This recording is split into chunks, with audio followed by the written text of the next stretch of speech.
하나님의 말씀 신약 성경 로마서 1장 21절부터입니다.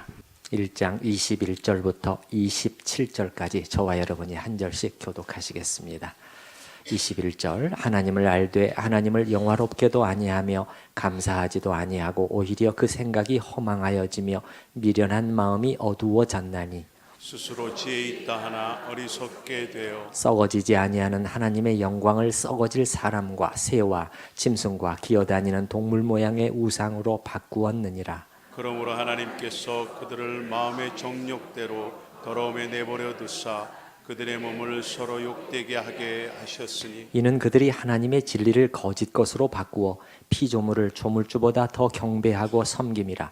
주는 곧 영원히 찬송할 이시로다. 아멘. 이 때문에 하나님께서 그들을 부끄러운 욕심에 내버려 두셨으니 곧 그들의 여자들도 순리대로 쓸 것을 바꾸어 영리로 쓰며 함께 읽습니다. 그와 같이 남자들도 순리대로 여자 쓰기를 버리고 서로 향하여 음욕이 불릴 듯하며 남자가 남자와 더불어 부끄러운 일을 행하여 그들의 그릇됨에 상당한 보응을 그들 자신이 받았느니라. 아멘. 오늘 우리가 읽은 본문이 동성애에 관해서 말씀하고 있는 것은 우리가 바로 알 수가 있죠. 지금 이 시대에도 2000년이 지난 이 시대에도 동성애 문제는 더 이상 먼 얘기가 아니죠. 우리가 자주 접하게 됩니다.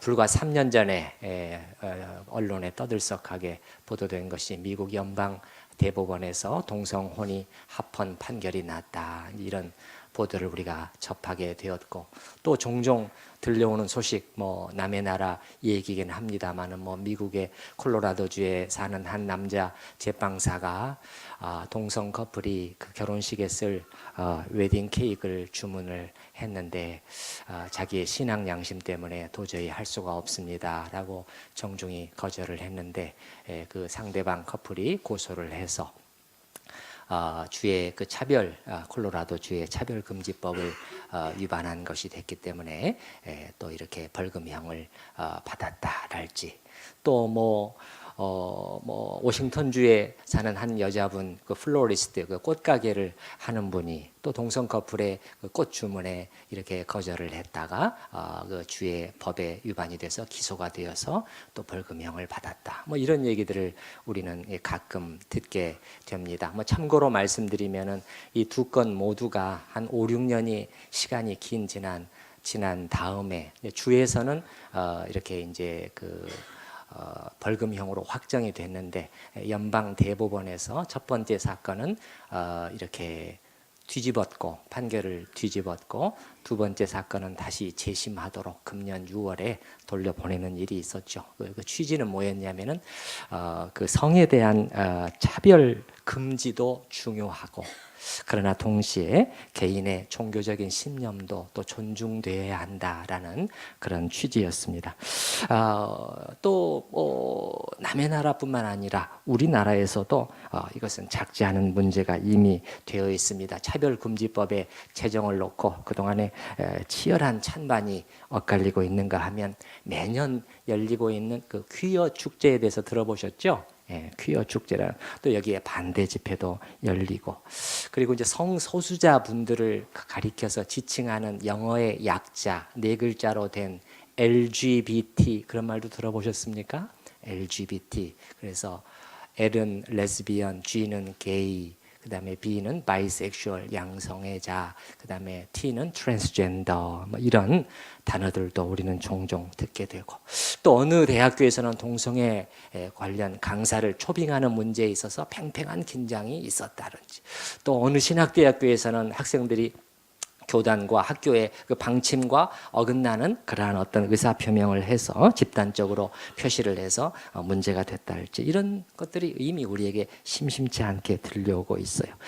그리고 사실 이 자리에 앉아있는 우리 자신들에게도 남의 얘기일 수만 있을까 하는 생각도 해보게 됩니다. 저는 분명히 교회에 다니고 있는, 그러나 드러내지 않고 있지만은 자기의 성 정체성 때문에 고민하는 분들이 분명히 저는 있다고 생각을 하고 있고요. 또 본인은 아닐지 모르지만 신자의 그 가족이나 친지 가운데서도 그런 가운데 있는 분들이 있을 수가 있을 것입니다. 한 남자 연예인 그 동성애로 오래전에 커밍아웃을 했는데 이렇게 머리 벗겨진 분이죠. 예, 그래서 그분이 어느 그 자리에서 이렇게 얘기하는 토론하는 것을 들었는데 자기의 어머님이 독실한 기독교 신자이시고 그 어머니는 지금도 저를 위해서 포기하지 않고 새벽 기도회 때 기도하고 계십니다. 아들이 돌아오기를 바라면서 그 어머니에게는 어찌됐든 귀한 아들인 것이죠. 작은 문제가 아닌 것이죠. 또 지금은 아니라고 할지라도 앞으로 우리의 자녀나 혹은 그 다음 세대 손자들 중에 또 그런 그 상황이 얼마든지 우리가 부딪힐 수가 있는 것이죠. 그래서 목사로서 이 동성애 문제에 대해서 성경적인 입장을 정리해서 성도님들께 말씀드려야 한다는 부담을 늘 가져왔습니다. 사실 진즉 했어야 하는데 자꾸 미루다가 이제 금년 연말은 넘겨서는 안 되겠다 해서 하다 보니까 12월이 되고 말았습니다. 그래서 2주에 걸쳐서 동성애에 관해서 모든 것은 아니지만 가장 핵심적인 부분을 말씀드리려고 합니다. 결론부터 요지부터 말씀을 드리면은 오늘 제가 말씀드리는 내용은 동성애는 잘못된 것이라는 것입니다. 그것은 죄요 다른 모든 죄처럼 반드시 극복되어야 할 것이라는 것입니다. 오늘날의 우리의 문제는 뭐냐면 단순히 동성애가 전에는 좀 잘못되었을 수 있지만은 우리를 좀 내버려둬 이렇게 됐다면은 지금은 그 정도가 아닙니다. 이게 뭐가 문제냐? 전혀 문제가 없는 것이다라는 그러한 주장과 이론이 강하게 대두되고 있고 많은 그리스도인들이 여기에 흔들리고 있기 때문에 이 부분을 오늘 정리해 드려야 됩니다. 근데 다음 주에는 그러면 이에 대한 우리의 반응과 태도는 어떻게 돼야 될 것이냐?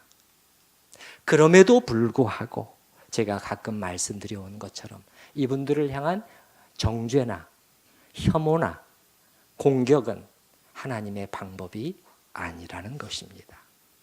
그걸 저는 둘 다 말씀드리고자 해요. 그리고 또 동성애 문제가 아니더라도 나중에 언젠가 기회가 되면 우리나라 현재 사회에서 아주 예민한 이슈가 되어 있는 그 남녀 성평등 문제, 아주 이게 좀 쉽지 않은 문제로 지금 나가고 있는데요. 소위 말하는 이 젠더 이슈에 대해서도 바른 관점을 정리해 드려야 될 필요성과 책임감을 강하게 느끼고 있습니다. 자, 이 동성애 문제를 대함에 있어서 먼저 말씀드리고자 하는 우리에게 요구되는 마음가짐과 자세는 뭐냐면은 나와 입장이 다른 분들 혹은 다른 주장을 펼치는 분들을 향해서 우리가 적대감을 품고 그리고 감정적인 쪽으로 자꾸 대응을 하는 것은 바르지 않다는 것입니다. 그걸 조심해야 돼요.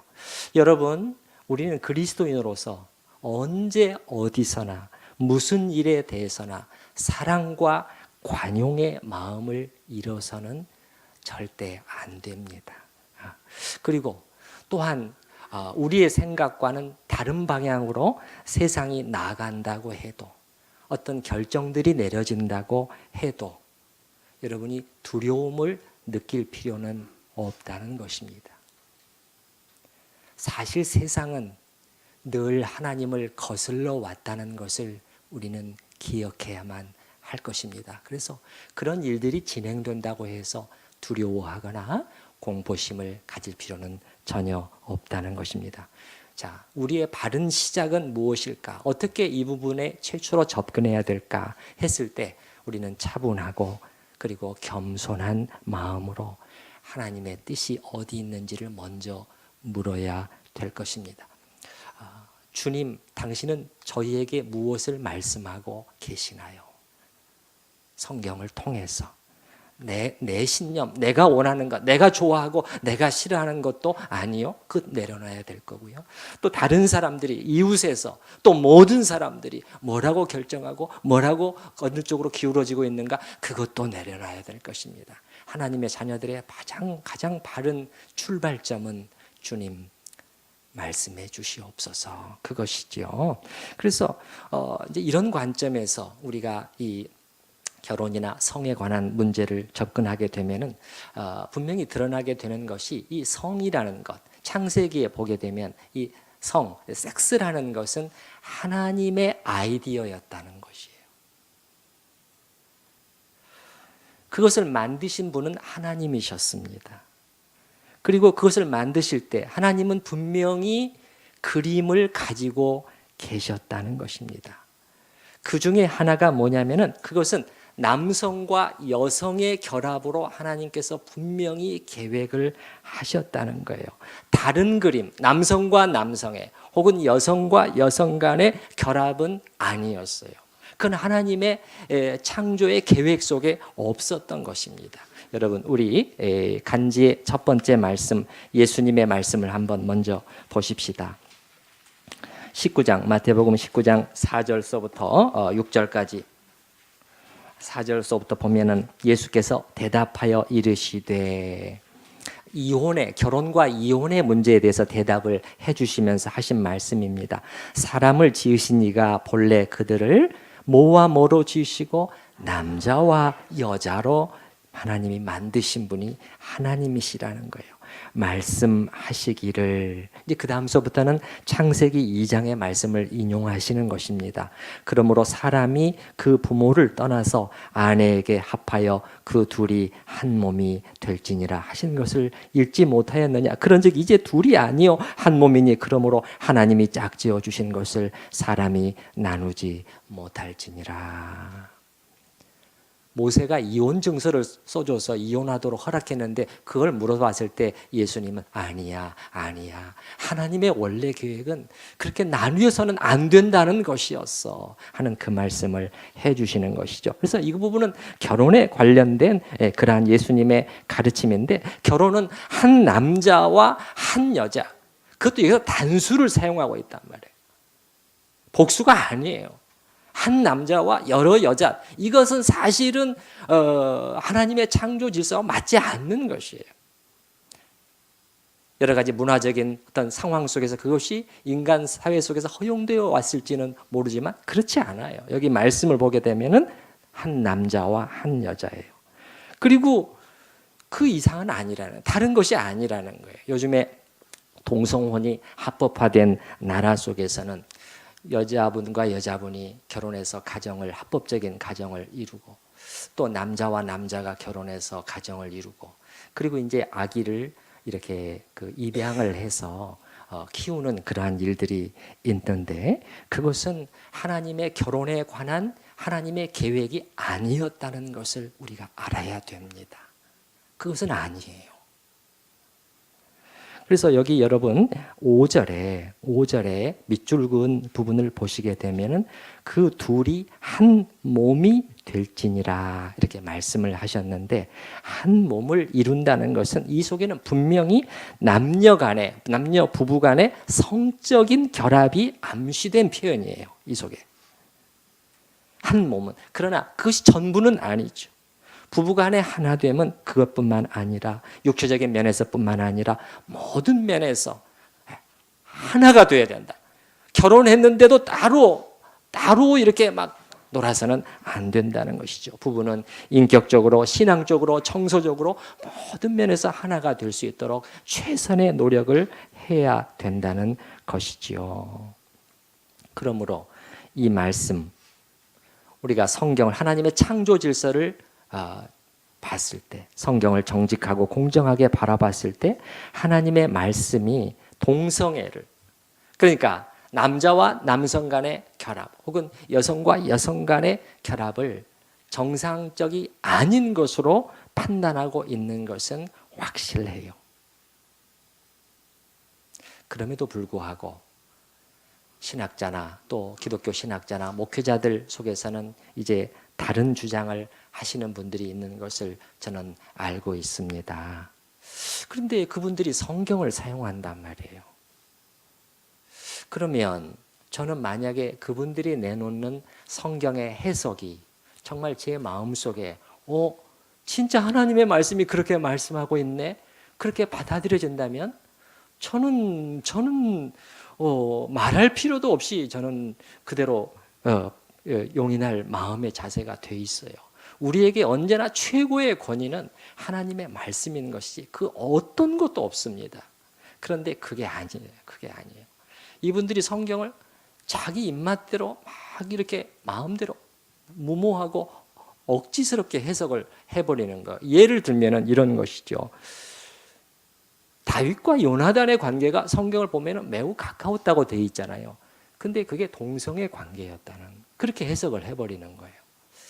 자, 전에 제3시대 그리스도 연구소라는 단체의 주관으로 세계 해외 석학을 초청하는 특별 강연회 자리에서 미국 시카고 대학교의 그 신학자인 테드 제닝스 교수라는 분이 초청을 받아서 교회와 성이라는 주제로 강연을 했는데요.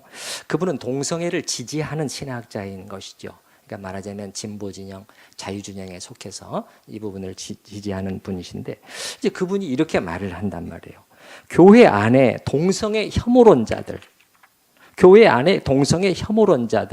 성경을 조각조각 뜯어내서 자신들이 원하는 것을 증명하는 문구로 만들어내고 있다. 이렇게 공공연하게 비판을 하면서 예를 든다는 것이 다윗과 요나단, 혹은 여러분 룻기에 보시면은 룻기 아시죠?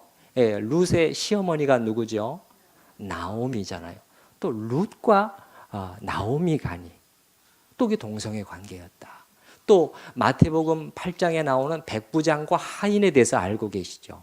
그 백부장의 하인이 그 젊은 소년이었을 것으로 추정을 하고 백부장이 그렇게 예수님에게 그 자기 백부장 그 하인의 병을 고쳐달라고 그렇게 매달린 것은 이게 동성의 관계가 그 속에 존재했다는 거예요.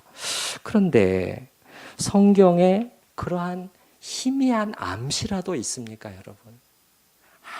아무리 살펴봐도 그런 어떤 그런 단서를 찾아보기가 어려운데도 참으로 무리하게 내가 생각하는 동성애는 성경은 동성애를 지지하고 있다고 딱 결론을 내리고 그 다음에 이제 성경 구절들을 거기다가 다 갖다 붙여버리는 것이죠.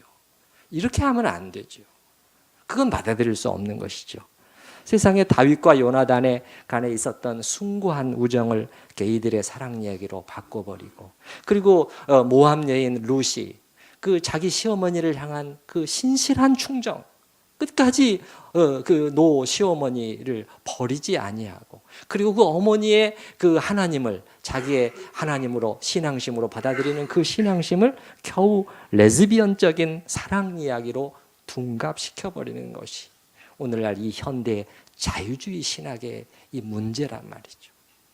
그러니 하나님의 말씀이 도무지 하나님의 말씀 되지를 못하는 것이죠.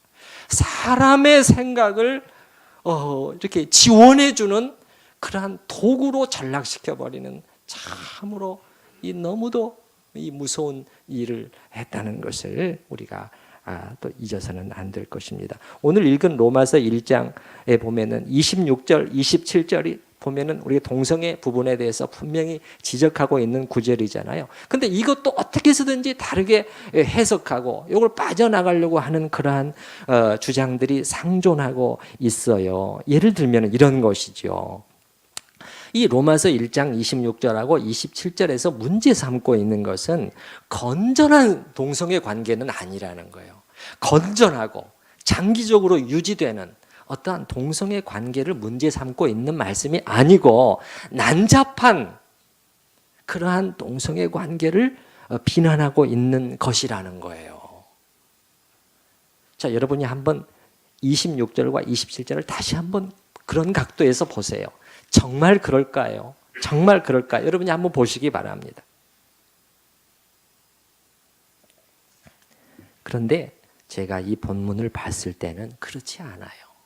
이 본문은 난잡하든 건전하든 동성애 관계 자체에 대해서 지적하고 있는 거예요. 여기 26절을 보십시오, 여러분. 26절 후반절에 보시게 되면 곧 그들의 여자들도 순리대로 쓸 것을 바꾸어 영리로 쓴 그 자체, 여성과 여성 간의 결합 자체를 문제로 삼고 있는 것이에요. 또 27절도 보셔요. 27절도. 남자들도 순리대로 여자 쓰기를 버리고 서로 남성을 향하여 이렇게 됐다. 그 자체를 문제 삼고 있는 것이라는 것을 우리가 알 수 있는 것이에요. 그러니까 무슨 말이냐? 우리가 우리 자신의 어떤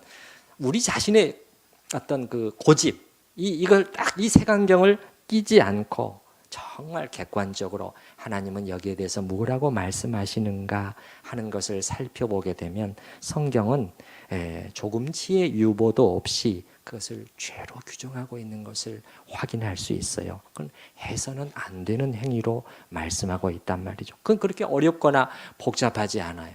어렵거나 복잡하지 않습니다. 방금 인용한 제닝스 교수 같은 분은 교회 안에서의 동성애 혐오에 대해서 지적을 하면서 동성애 혐오는 성경을 고의로 왜곡한 결과 오게 됐다고 말하고 있거든요. 정말 그런가를 우리가 말씀을 통해서 한번 확인해 봤으면 좋겠어요. 근데 그러기 전에 먼저 한 가지를 또 제가 짚고 넘어갈 것은 우리를 향해서 이렇게 이제 반론을 펴시는 분들, 동성애 지지하는 분들 속에서 이제 어떤 주장이 있느냐면은 지금은 20세기, 21세기가 아니냐는 거예요. 지금은 시대가 달라졌지 않느냐는 거예요. 그러니까 조금 전에 보면 제3시대 그리스도 연구소 이렇게 돼 있잖아요. 그분들이 하는 것을 제가 다 잘못됐다고 하는 것은 아니에요. 그분들이 지적하고 하는 것 중에 옳은 부분들도 있어요. 근데 문제는 뭐냐면 제3시대. 지금은 시대가 다르다는 거예요. 모든 것을 다르게 이렇게 봐야 된다. 이렇게 하면서 지금은 동성애가 이제는 이렇게 좀 말하자면은 이렇게 많이 이렇게 그 동성애 현상이 드물지 않은 이러한 20세기, 21세기에 와 있는데 자꾸 왜 옛날 기준을 고집하려고 하느냐 이런 반론이 있을 수가 있는데 여러분 그렇지 않습니다. 그렇지 않아요. 이 동성애의 문제는 새로운 문제가 아니에요. 결코 새로운 문제가 아닙니다. 참으로 오래됐습니다. 늘 사실은 있어 왔습니다. 늘 있어 온 문제예요. 성경을 찾아서 올라가 보더라도 BC 2000년, BC 2000년이면 여러분 세계 역사 속에서 BC 2000년의 역사를 다루면 이거는 아주 고대로도 들어가지도 않습니다. 고대로도 들어가지 않아요. 선사시대. 벌써 그때 이러한 현상이 성의 왜곡이 나타나고 있는 것을 확인할 수 있는데 여러분이 간지의 뒷페이지 맨 마지막 그 7번을 한번 보시기 바랍니다. 7번을 보시게 되면 창세기 19장 이것은 뭐냐면 롯이 소돔에서 살았잖아요. 아브라함의 조카 롯이 소돔에 살았잖아요. 그 하나님의 천사들이 이제 그 소돔을 멸하기 위해서 소돔의 상황을 보기 위해서 그 윤리적인 그 심각성, 그 죄의 심각성을 보기 위해서 소돔을 방문해 사람의 모양으로. 그럴 때 이제 성 사람들이 롯의 집을 에워싼 거예요. 거기 그 기록입니다. 그들이 눕기 전에 창세기 19장 4절 그 성 사람 곧 소돔 백성들이 노소를 막론하고 원근에서 다 모여 그 집을 에워싸고 롯을 부르고 그에게 이르되 오늘 밤에 내게 온 사람들이 어디 있느냐 이끌어내라 우리가 그들을 상관하리라 이렇게 돼 있잖아요. 이 밑줄 그은 부분 상관하리라는 단어가 히브리어 단어로는 안다라는 뜻의 단어인데 원래적인 의미는 이건 명백히 성적인 관계를 의미하는 단어예요. 아주 확실합니다. 그건 제가 일일이 다 예를 들어드리지는 않겠습니다만은 그래서 여러분 무슨 단어가 나오게 된 거예요? 남색자, 남성 동성애자를 우리가 영어로는 뭐라고 부르나요? 소도마이트라고 부른단 말이에요. 남색을 소도미 이렇게 부르고요. 거기서부터 나오게 됐잖아요. 거기서부터. 무슨 얘기를 하느냐면은 정말 오래된 문제라는 거예요. 20세기, 21세기에 와서 새로운 문제가 아니라는 것입니다. 제가 볼 때는 그렇습니다. 이 성문제를 포함해서 우리 인간은 하나님이 주신 모든 좋은 것들을 다 비틀어 버리는 데는 선수가 되어 있죠. 결국 죄가 그렇게 만든 것이죠. A.W. 토저 목사가 잘 지적을 했는데 죄의 특성을 세 가지로 말했더군요. 죄는 위반이요, 반항이요, 왜곡이다. 그렇게 말을 했더군요. 참 저는 고개를 끄덕입니다. 어떤 신학자가 한 그런 표현보다도 정말 정확하게 죄를 지적하고 있구나. 죄는 첫째 뭐냐? 위반이라는 거예요. 하나님이 딱 정해놓으신 것들이 있는데 그것을 그 법을 어기는 것이죠. 두 번째는 반항이라는 거, 반역이라는 거예요. 그것은 하나님 자신을 향한 반역이라는 거예요. 모든 죄는 하나님을 거스리는 거예요. 모든 죄는 하나님을 슬프시게 하는 거예요. 그 다음에 세 번째는 왜곡이라는 거예요. 죄는 모든 것을 다 뒤틀어버리는 결과를 가져오게 되었다는 거예요. 그 대표적인 것이 성적인 것도 마찬가지잖아요. 성이라는 것은 하나님께서 우리에게 만들어주신 아름답고 깨끗하고 정말 좋은 선물이에요. 그런데 인간은 그것을 자꾸 비틀어서 모든 그 왜곡된 성과 관련된 것들을 우리 주위의 현상들을 우리가 보지 않습니까? 그래서 뭐죠? 예를 들면은 마조키즘이다. 마조키즘, 피약성 성도착이라고 부르죠. 성행위 중에서 맞아야 쾌락을 느끼는 이게 왜곡이죠. 왜곡. 또 세디즘, 또 이렇게 때려야. 또 소아성애, 그렇죠? 오늘날 문제가 상당히 또 되고 있죠. 그 외에도 입에 다 담기도 어려울 만큼 많은 성과 관련된 이 왜곡, 이 도착들이 우리 속에 있는 것을 우리가 보지 않습니까? 그래서 늘 있어온 문제를. 동성애도 마찬가지. 동성애가 지금 이 시대의 새로운 문제이기 때문에 새롭게 규정해야 된다. 그건 말이 안 되는 것이라는 거예요. 그렇기 때문에 성경도 계속해서 이 문제를 다루고 있는 것을 볼 수가 있어요. 여러분, 우리의 그 간지의 두 번째 말씀을 한번 보시게 되면 먼저 구약 성경부터 한번 짚어나가기 시작하십시다. 제닝스 교수가 말한 것처럼 성성의 혐오라는 것은 성경을 고의로 왜곡했기 때문에 나왔다고 정말 그렇게 말할 수 있을까요? 자, 레위기 18장 22절 보시게 되면 너는 여자와 동침함 같이 남자와 동침하지 말라. 이는 가증한 일이니라. 죄로 규정하고 있는 거죠. 그 다음에 3번 레위기 20장 13절 말씀 같이 읽어보십시다. 누구든지 여인과 동침하듯 남자와 동침하면 둘 다 가증한 일을 행함인즉 반드시 죽일지니 자기의 피가 자기에게로 돌아가리라. 예, 반드시 죽일지니 하니까 또 어떤 분들은 동성애 하는 사람들 다 때려 죽여야 되는, 그렇게 나가시면 안 됩니다. 이 죄뿐만이겠어요? 사실은 이성애자들도 성과 관련해서 얼마나 죄를 많이, 그보다 더 무서운 죄를 많이 저지릅니까? 그렇게 접근하시면 안 되고. 그러나 이 분명하게 죄로 하나님 앞에 규정하고 있단 말이에요. 그러면 제가 한번 질문을 해볼게요. 조금 전에 제닝스 교수가 다윗과 요나단의 관계가 동성애 관계였다, 그렇게 아주 그냥 거침없이 주장을 하고 있는데요. 그렇다면 하나님께서는 이렇게 하셨다는 건가요? 이렇게 성경에서 정말 죽어야 할 죄로 동성애를 규정해 놓으시고, 그 다음에 다윗과 요나단이 그렇게 하는 것에 대해서는 한마디도 안 하셨다는 거예요. 전혀 문제 삼지 않으셨다는 거예요. 그렇게 보기가 어렵죠. 성경을 보게 되면 하나님께서 다윗의 잘못에 대해서는 절대 안 넘어가셨잖아요. 절대 안 넘어가셨어요. 오히려 그냥 백이라해 다 드러내셨어요. 잘못한 것은. 그러나 우리아의 아내의 사건 외에는 다윗이 내게 일체 깨끗하게 충성스럽게 대했다고 하나님은 늘 말씀하셨잖아요. 그 다음에 여러분 네 번째 열왕기상 14장 말씀을 보시게 되면 이는 그들도 산 위에와 모든 푸른 나무 아래 산당과 우상과 아세라상을 세웠습니다. 그 땅에 또 남색하는 자가 있었고 여호와께서 이스라엘 자손 앞에서 쫓아내신 국민의 모든 가증한 일을 무리가 본받아 행하였더라. 여기서의 남색하는 자는 좀 특별한 경우인데요. 뭐냐면은 그 당시 이제 그 이방 종교들, 이방 우상을 섬기는 무슨 풍습이 있었냐면은 성전, 자기네들의 말하면 신전에서 공식적인 남창이 있었던 거예요. 남창이. 그걸 가리키는 단어입니다. 이 단어는. 근데 이제 그거를 받아들이게 된 거예요. 여기 보시게 되면은 그 24절 뒷부분에 보시게 되면 여호와께서, 거기서부터 같이 읽어보십시다. 여호와께서 이스라엘 자손 앞에서 쫓아내신 국민의 모든 가증한 일을 무리가 본받아 행하였다. 이게 문제예요, 여러분. 자, 따라서 해보시죠. 본받아. 이 본받는 거예요.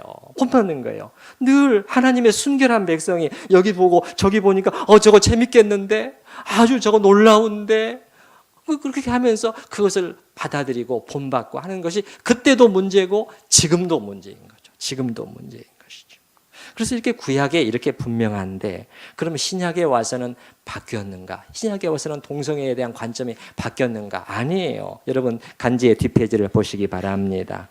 고린도전서 6장 9절서부터 11절 다 읽지는 못하더라도, 여러분 제가 밑줄 그은 부분만 보시더라도, 불의한 자가 하나님의 나라를 유업으로 받지 못할 줄을 알지 못하느냐. 하나님의 나라를 유업으로 받지 못한다는 것은 여러분 사실 하나님의 나라에 들어갈 수 없다는 거예요. 엄중한 말씀입니다. 엄중한 말씀이에요. 그러면서 미혹을 받지 말라, 속아서는 안 된다. 그러면 불의한 자의 이 하나님의 나라에 들어갈 수 없는 자들을 사실 나열하고 있잖아요. 음행하는 자나 우상숭배, 간음하는 자, 탐색, 그다음에 남색하는 자가 나오죠. 도적, 탐욕, 술 취하는 자, 모욕, 속여 빼앗는 자들은 하나님의 나라를 유업으로 받지 못하리라. 그러니까 무슨 말이냐? 다른 중대한 죄들과 함께 동성애를 나열하고, 동성애는 예외적인 것으로 그렇게 말하고 있지 않는다는 것이에요. 그 밑에 있는 디모데전서 1장 10절 말씀도 마찬가지예요.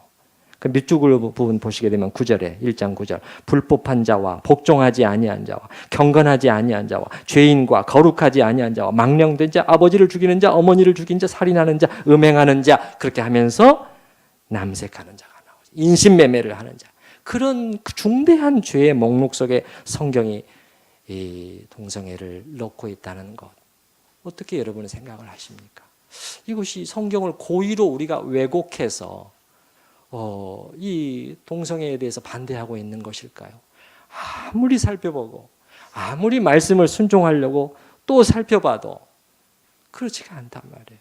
그렇지가 않단 말이에요. 신약 성경에서 가장 중요한 구절이 이 세 구절입니다. 이 고린도전서, 디모데전서, 그리고 오늘 우리가 읽은 로마서 1장에, 이 로마서 1장은 매우 중요한 말씀이에요. 사실은 매우 중요한 말씀인데, 이 존 파이퍼 목사는 이 부분에 본문을 해석하면서 아주 한 가지 중요한 포인트를 잡아냈는데, 그게 뭐냐면은 이 바울의 설명을 쭉 이렇게 따라가 보니까 동성애와 같은 성적인 왜곡이 발생하게 된 그 원인, 출발점으로까지 나가야 된다.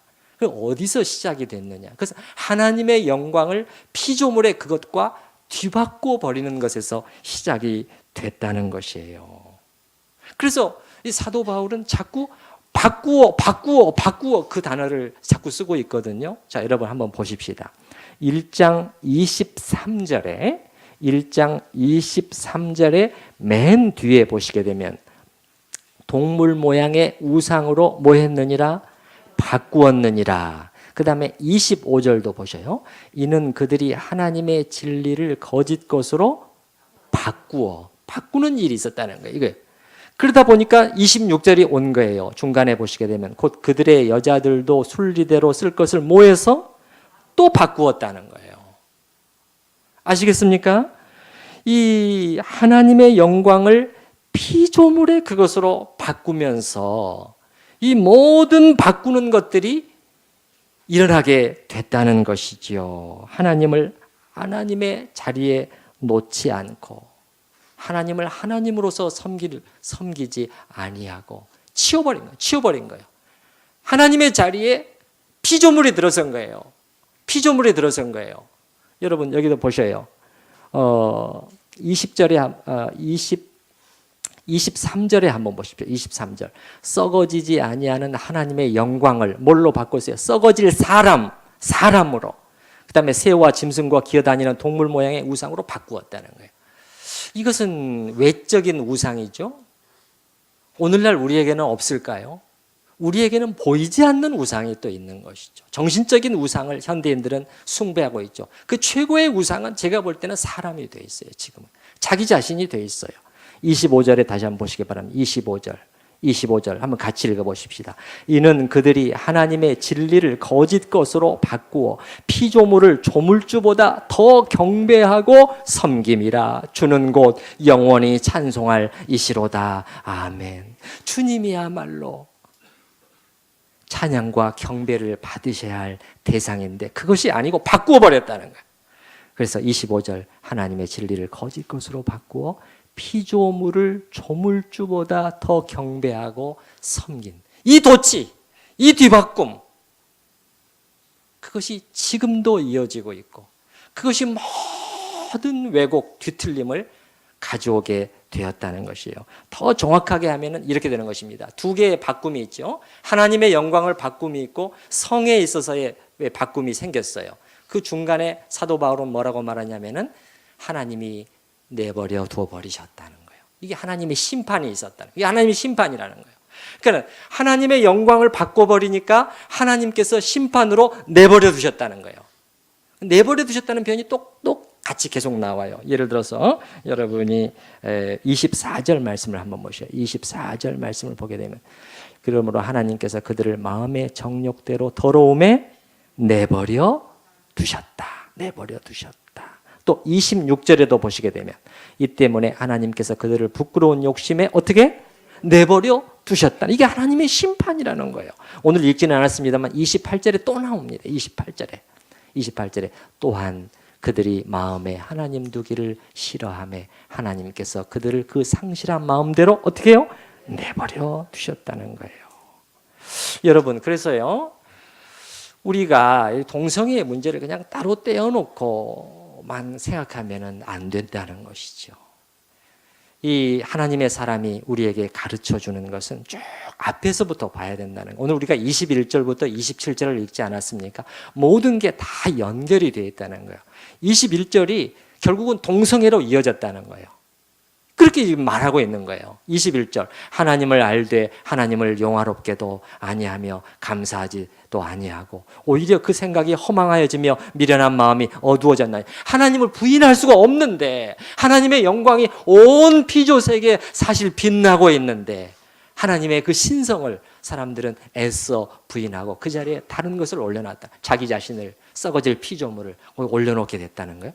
그 결과 여러분 보셔요. 24절 보셔요. 24절이 무슨 단어로 시작합니까? 그러므로. 이 연결된다는 거예요.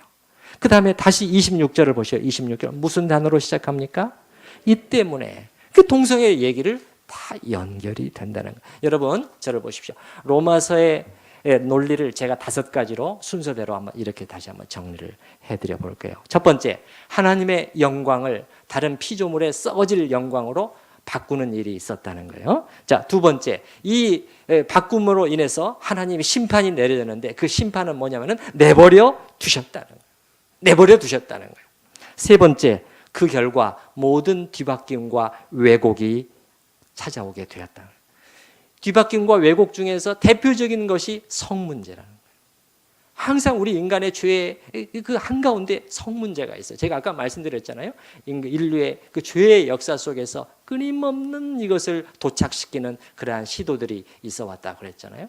그리고 그 성 문제 중에서 사도 바울은 마지막으로 동성애 문제를 예로 드는 거예요. 왜? 그것이 그 당시 로마 사회 속에서 성행하게 되었고 그리고 사람들 속에서 아무렇지도 않게 받아들여지고 있었기 때문에 이것은 바꾼 것이다. 그건 하나님의 창조 질서에 어긋나는 것이다 라고 가르쳐 주고 있는 것이죠. 그렇기 때문에 존 파이퍼 목사는 이렇게 말해요. 사실 동성애 해법은 성적인 문제만 가지고 얘기하면 안 됩니다. 그러면 동성애 해법은 사실 어디서 출발해야 되느냐 이렇게 말할 때 하나님의 영광을 제자리에 놓는 것에서부터 시작이 돼야 된다는 거예요. 한 사람 안에서 동성애가 치료되는 것은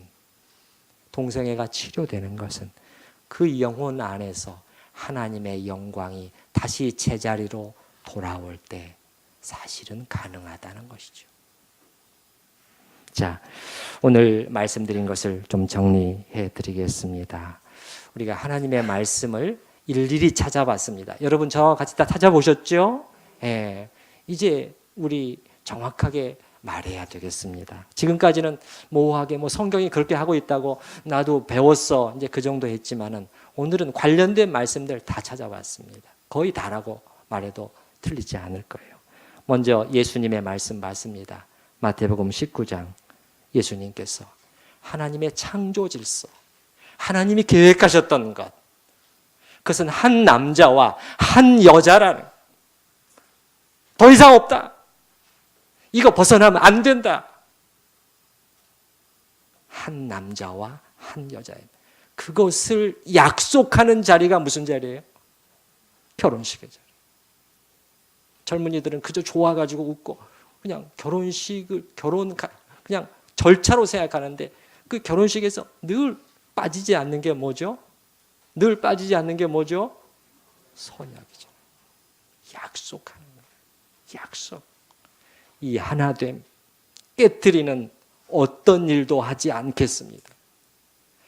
지금의 감정은 당신을 향해서 이렇게 불붙는 듯 하지만 그것이 1, 2년 후에 다 식을지라도 그래도 이 약속은 지키겠습니다. 그렇죠.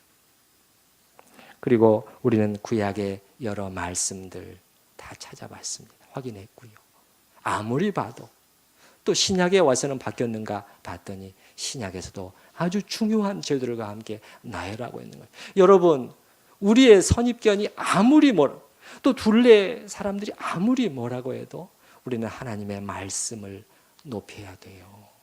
여러분, 우리가 이 주님의 말씀을 높일 때, 높이는 것이 저는 그렇게 생각해요. 하나님 그분 자신을 높여드리는 중요한 한 방편이라고 생각을 해요. 우리가 무엇으로 하나님을 높이겠습니까? 무엇으로 하나님을 높이겠어요? 하나님이 말씀하신 그 하나 앞에 우리가 겸손하게 손을 모으고 주님, 제 생각은 다르지만 고치겠습니다. 확인되었기 때문에 순종하겠습니다. 우리가 이 말씀을 뒤바꾸려고 해서는 안 됩니다. 억지로 하면은 절대 안 돼요. 그 책임은 결국 하나님 앞에서 우리가 져야 될 것입니다. 그리고 이렇게 잘못 가르친 많은 교사들은 그 책임을 정말 피하기 어려울 것이라고 저는 생각을 해요. 그리고 마지막으로 우리가 로마서의 말씀을 통해서 확인되었는데 하나님의 영광을 다른 것으로 뒤집어 버리니까 그것으로 인해서 모든 왜곡과 뒤틀림과 뒤바뀜이 우리에게 찾아오게 되었다. 그러므로 우리가 무엇보다 마음 써야 되는 것은 우리 교회 안에서도 마찬가지고 나 개인 안에서도 마찬가지고 이 하나님께서 다시 제자리로 가시도록 해야 된다. 하나님의 자리로 돌려놓아야 됩니다. 그래야 모든 뒤틀림이 내 삶에서의 모든 왜곡이 내 삶에서의 모든 복잡한 문제들이 다시 제자리를 찾아가게 될 것으로 믿습니다. 자, 오늘은 여기까지 하고 다음 주일에는 동성애 이슈와 사회 현상 속에서 그럼 우리가 어떤 자세와 반응을 보여야 될 것인가? 이 동성애자들을 향해서 우리가 어떻게 하는 것이 가장 좋은 것인가? 저 나름대로 많은 고민을 해왔는데 이 부분을 우리 성도님들과 함께 나누도록 하겠습니다. 오늘 들은 말씀을 생각을 하면서 하나님 앞에 같이 기도하십시다.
감사하신 주님, 이 시간에 저희가 참 저희 둘레에서 적지 않은 문제가 되어 있는, 이슈가 되어 있는, 그리고 많은 압박으로 또 보이지 않게 저에게 다가오는 이 동성애 문제에 대해서 하나님의 뜻을 살펴보고 확인하게 해주신 것을 감사드립니다. 아버지 하나님, 다시 한번 저희를 아버지 앞에 겸손케 하시옵소서. 저희가 가진 모든 것들, 저희의 생각들, 선입견들, 고집들, 그리고 또 우리 둘레에서 말하는 것들 일단 내려놓게 하시고, 주님이 무엇라고 가르치고 뭐라고 말해 오셨는지요, 주님의 그 말씀을 따라 저희의 이 문제에 대한 입장도 명확하게 그리고 견고하게 정리될 수 있도록 도와주시옵소서. 아버지 하나님, 이러한 왜곡이, 이 성과 관련한 이 비참한 많은 것들이 우리 주위에 너무도 많이 일어나고 있는 이 부끄럽고 그리고 고통스럽고 이 안 좋은 모양들이 하나님의 말씀을 보니 하나님의 영광을 다른 것으로 바꾸어 버렸기 때문에 온 하나님의 심판의 결과라는 것을 우리가 주님 배우게 되었습니다. 아버지 하나님, 다른 무엇보다도 다시 한번 저희 안에서 하나님이 하나님 되실 수 있도록, 하나님이 다시금 높아지실 수 있도록, 하나님이 다시 저희를 통해서 영광의 보좌에 오르실 수 있도록 주님, 그것이 저희의 기도가 되게 하시고 저희의 모든 노력이 집중되는 일이 되게 하여 주시옵소서. 그로 말미암아 모든 구부러진 것들이 다시 펴지고 회복되고 살아나는 그러한 역사들을 우리가 보고 경험하고 주님을 찬양케 하시옵소서. 예수님의 이름으로 기도드립니다. 아멘.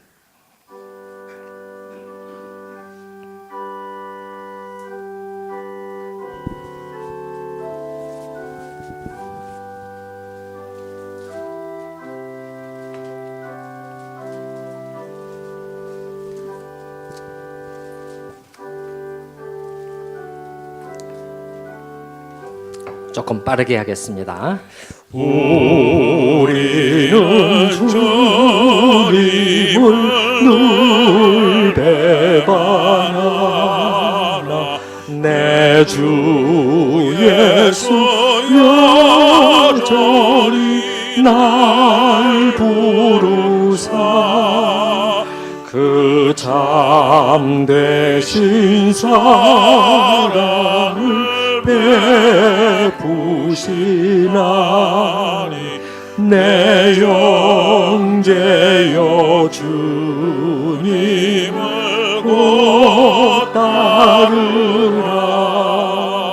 주 널 위해 비네 주 널 위해 비네 주 널 위해 비네 항상 비시네 주께서 풍성한 은혜를 내려 내 영혼이 나나이 복 받으니 주 예수를 너희도 구주로 섬겨 곧 따르며 풍성한 복 받겠네. 주 널 위해 비네 주 널 위해 비네 주 널 위해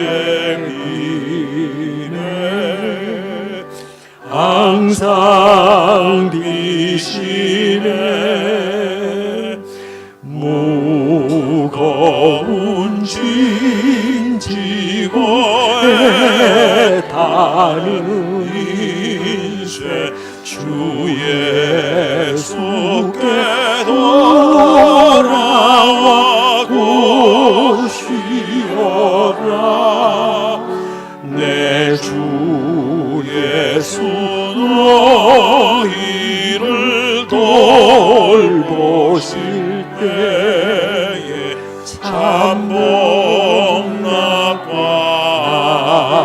참복락과리가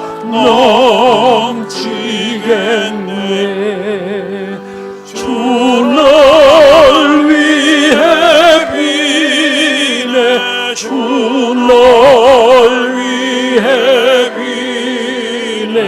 주 널 위해 비네.